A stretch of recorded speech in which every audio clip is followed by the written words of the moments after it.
Think about the last massive open-world game you played. Maybe you were riding a horse across a sunset-drenched plain, or fighting a dragon on a snowy peak. It felt seamless, right? But behind that 1 second of gameplay lies a decade of stress. Thousands of people and hundreds of millions of dollars.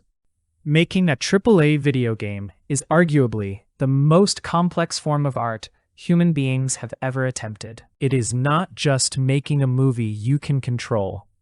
It is building a living, breathing universe where everything has to work every single time.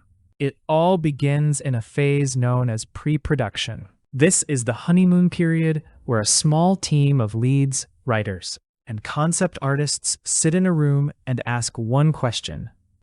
What is this thing? They are not writing code yet. They are painting vibes. Concept artists create stunning landscapes to establish the color palette and mood. Writers draft a script that could rival a Hollywood blockbuster. At the same time, technical directors are figuring out the engine. Do they use something like Unreal Engine 5?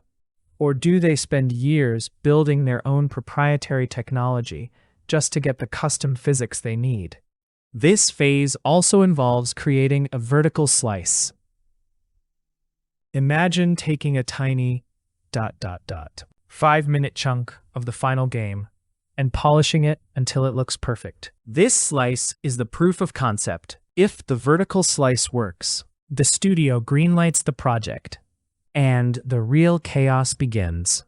Now we enter production, and this is where the team explodes from 20 people to 500 or even 1,000. This is the assembly line phase.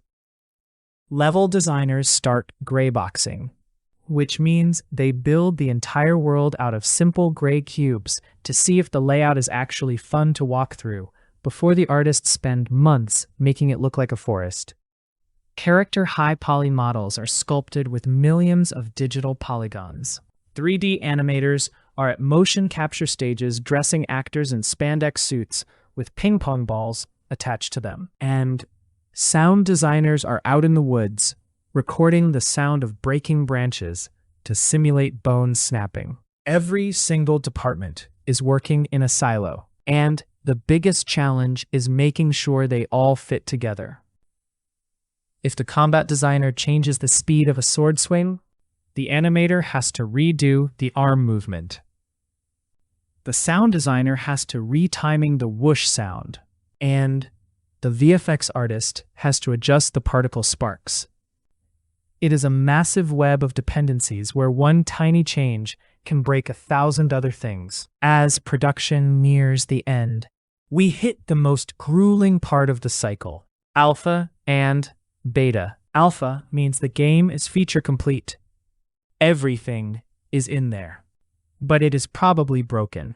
Beta means it is content complete. And now the focus shifts entirely to QA, or quality assurance. This is not just playing games for fun. QA testers spend 8 hours a day walking into a specific corner of a room over and over again to see if they can fall through the floor.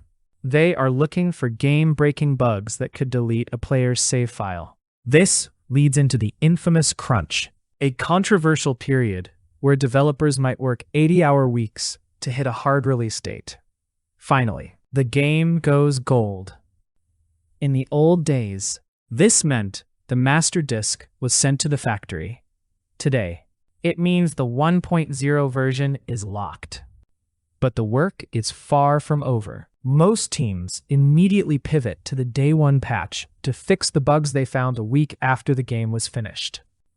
When you finally hit start on that menu screen, you are interacting with millions of lines of code and the collective heartbeat of 1,000 creators who spent 5 years of their lives making sure that when you press a button, something magical happens. If you enjoyed this deep dive into the digital trenches, make sure to hit that like button and subscribe for more behind-the-scenes looks at how your favorite media is made. Leave a comment below telling me which game development story fascinated you the most. See you in the next one.